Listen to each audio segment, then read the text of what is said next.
Ya halo semuanya, balik lagi bersama saya Andi Muhammad Fahri dari kelas TEM pada 07 NIM 120118335. Nah, kali ini kita bakalan membahas tentang soal nomor 2 statistika industri yang membahas tentang korelasi dan regresi linear.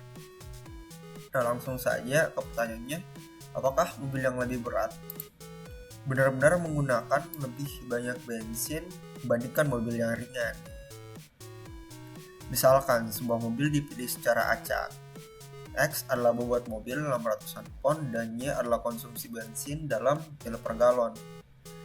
Informasi berikut didasarkan pada data yang diambil dari laporan konsumen secara acak. Jadi ada data yang diberikan seperti berikut. Dengan X sekian, Y sekian, 24, 4, 19, 3, 2, 4, 7, 13, 23, 29, dan seterusnya. Nah, adapun pertanyaannya yang pertama, kita diminta untuk membuat scatter plot antara variabel X dan variabel Y. Bagaimana hubungan grafik antara X dan Y? Korelasi hubungannya, estimasi intercept slope, hipotesis nol, dan proporsi variasi. Jadi langsung saja ke scatter plot. Oh ya, sebelumnya kita bakalan konversi dari tabel X dan Y ini kita ubah menjadi tabel berikut. Sebenarnya kalau mau menggunakan tabel seperti ini juga tidak apa-apa, tapi untuk mempermudah perhitungan kita ubah ke tabel seperti ini. Tabel dengan bobot mobil ini X dan konsumsi bensin mil per galon itu dengan average sekian. Oke, kita ke scatter plot. Nah, scatter plotnya menandakan scatter plot negatif. Nah, scatter plot negatif itu maksudnya apa? Menggambar scatter plot pun juga tidak cukup mudah. Ini merupakan grafik X dan ini merupakan grafik Y. Ketika X-nya sekian, Y-nya juga didapatkan sekian. Nah, contoh saja nih pada sebelumnya,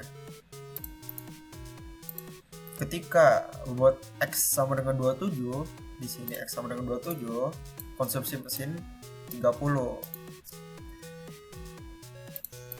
Nah, dilihat di sini ketika 27 dia sekitaran di sini 27, dia pas di 30. Nah, scatter plot negatif itu menandakan bahwa X itu berbanding terbalik dengan Y.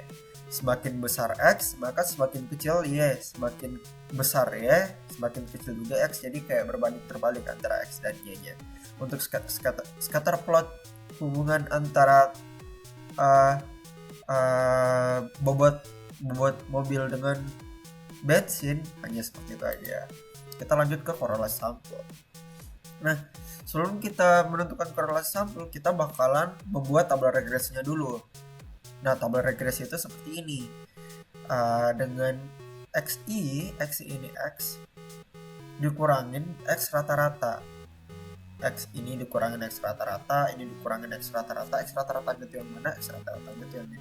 X rata-rata, ini ya rata-rata. XI kurang X rata-rata sekian sampai kita dapat keseluruhan. Kita mendapatkan keseluruhan XI kurang X bar. Nah, selanjutnya untuk kita dapatkan ini yang tabel kedua, sisa dikuadratin aja. Ini dikuadratin hasilnya ini dikuadratin hasilnya ini dikuadratin hasilnya ini dikuadratin hasilnya ini, dan seterusnya. Semua dikuadratin. Selanjutnya untuk YI kurang Y bar. Y bar ini merupakan Y rata-rata juga. Y rata-rata itu didapatkan dari sini. Oke, YI kurang Y bar, ini dikurangin Y rata-rata, ini dikurangin Y rata-rata, ini dikurangin Y rata-rata dapat ini, dan seterusnya. Nah, dihasilkan nanti sekian, dikuadratkan, didapatkan hasil yang seperti yang di kanannya, itu hasil kuadratnya. Selanjutnya xi dikurang x bar dikali y kurang y bar. Ini adalah hasil perkalian antara ini dan ini. Hasil perkalian antara ini dan ini dan menghasilkan nilai sekian. Oke, sekarang kita belajar dulu rumusnya untuk mencari korelasi. Rumus korelasi sendiri merupakan sigma dari ini dikali xi dikurang x bar kali y kurang y bar, sigmanya penjumlahannya. Kita dapat penjumlahannya min 427,625 dibagi akar xi kurang x bar kuadrat yang ini dikali akar y kurang y kuadrat, dapatnya sekian.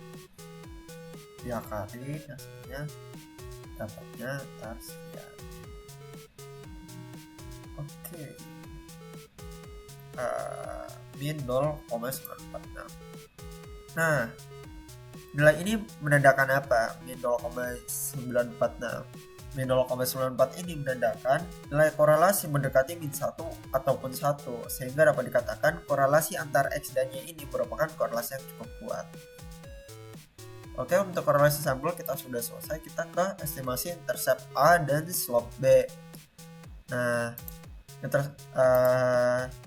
pertama kita mencari B-nya dulu.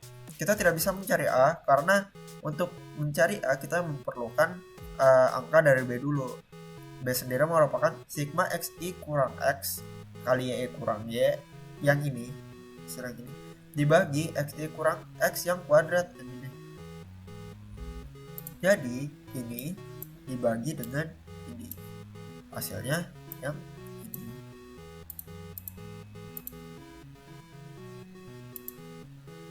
Nah,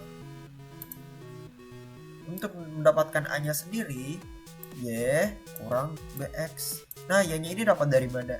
Y ini merupakan Y rata-rata. Y ini merupakan Y rata-rata. Y rata-rata ini merupakan Y rata-rata dari sini, di bawah sini, dan ini X yang ini merupakan X rata-rata dari sini. Sedangkan B ini dapatkan dari sini. Oke, kita hasil akhirnya mendapatkan 43,326. Kita udah dapat A, kita juga udah dapat B. Sekian, A 43,326, B min 0,6007. Oke, sekarang kita pembuktian hipotesis yang dengan taksiran 5%. Nah, sebelum kita taksiran hipotesis, kita harus mencari dulu S kuadratnya berapa. S kuadrat ini sama aja kita sebut kalau di ANUFAK tadi MSE, sigma EI pangkat 2 per N kurang 2. Nah, teman-teman juga harus membuat terlebih dahulu tabel yang ada di sini. Tabel yang ini gimana cara buatnya? Nah, ini ada Y. Ini saya sendiri sebutnya Y topi aja. Y topi ini merupakan hasil dari Y sama dengan A tambah B X. Nah, A-nya itu dapat dari mana? A-nya itu dapat dari sebelumnya. A-nya itu dapat dari sini, A. B itu dapat dari sini. X itu dapat dari mana? Ini X1, X2, X3, X4, dan seterusnya. Jadi ini kita bisa katakan ini sebagai X. Untuk dapat Y topi, Y1, Y2, Y3, dan seterusnya.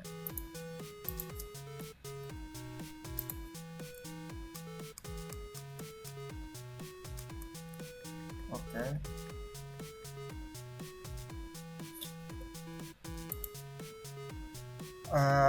Kita selanjutnya untuk mencari E-nya. E masing-masing E1, E2, E3, dan sampai E8. E itu merupakan Y dikurangin Y topi. 30 dikurangin 27, 19 dikurangin 16, 24 dikurangin 24, 13 kurang 15, dan seterusnya. Dan kanannya ini merupakan hasil kuadrat dari E yang di kiri. Ditambahin keseluruhan dapatkan hasilnya 30.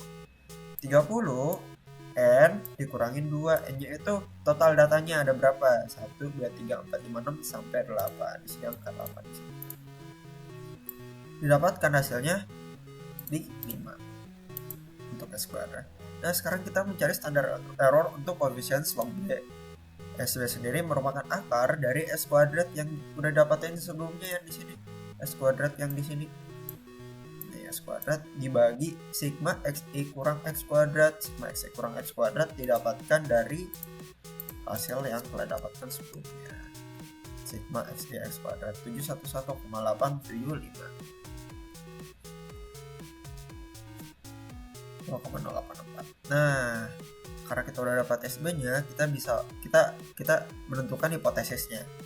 Hipotesis yang pertama, bobot mobil tidak mempengaruhi koefisien bensin, atau kita kalau disebutnya B sama dengan 0, nggak mempengaruhi sama sekali. Sedangkan hal satunya merupakan bobot mobil mempengaruhi konsumsi dari bensin. Nah, lanjut ke statistik uji. T sama dengan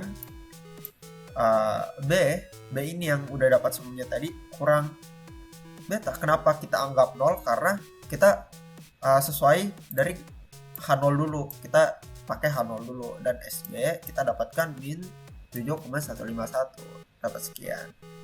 Nah, selanjutnya kita ke alfanya sama dengan 0,05, dan derajat bebasnya V sama dengan N kurang 2 sama dengan 6. Maka T 0,025 untuk 6 sama dengan 2,4466. Dapatnya dari mana? Di 0,25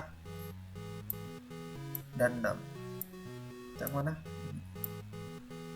Nah, setelah kita dapatkan 2,44691, ini pembulatannya jadi 2,447. Kita dapat membuktikan tolak H0 jika T yang kita dapatkan di sini kurang dari min 2,46691 atau lebih dari 2,46691.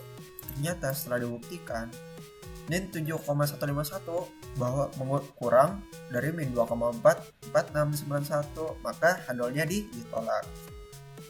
Berdasarkan data sampel, taraf 5% cukup bukti mengatakan bahwa bobot mobil mempengaruhi konsumsi dari bensin tersebut. Nah, untuk hipotesisnya berarti kita terima H1 dan menolak H0. Oke, selanjutnya di proporsi variansi, ya ini 30, 19, 24, 13, 29, 17, 19, 1, dan 14. Kemudian ya topi, udah dijelasin di sebelumnya tadi berapa. Dan kemudian YI, ya topi, YI, ya 1, ya 2, sampai ya 8 dikurangin ya rata-ratanya. Ya rata-ratanya di bawah 20,87. Ini rata-ratanya, dan ini hasil pengurangan rata-ratanya, dan kemudian hasil kuadratnya merupakan yang ini. Nah, selanjutnya kita dapat mencari MSR-nya dengan penjumlahan dari keseluruhan yang udah dikuadratin 256,88. Jadi sekian. Nah, selanjutnya kita bisa buka tabel ANOVA. Regresi, error, dan total mulai dari MSR, MSR kita udah dapat, MSE juga sebelumnya udah dapat 30, dan MST-nya itu MSR tambah MSE jadi 256,88 tambah 30 jadi 286,88. Nah, jadi kita bisa dapat error kuadrat, kita dapat variansi proporsinya dengan membagi SSR dan SST menjadi 0,895. Jadi kita dapat ambil kesimpulan variasi pada variabelnya penggunaan bensin mampu dijelaskan rata-rata sebesar 89,5%. Oleh variansi pada variabel X bobot mobil pada model regresi, sedangkan sisa 10,5% itu merupakan komponen error. Jadi sekian paparan dari saya. Assalamualaikum warahmatullahi wabarakatuh.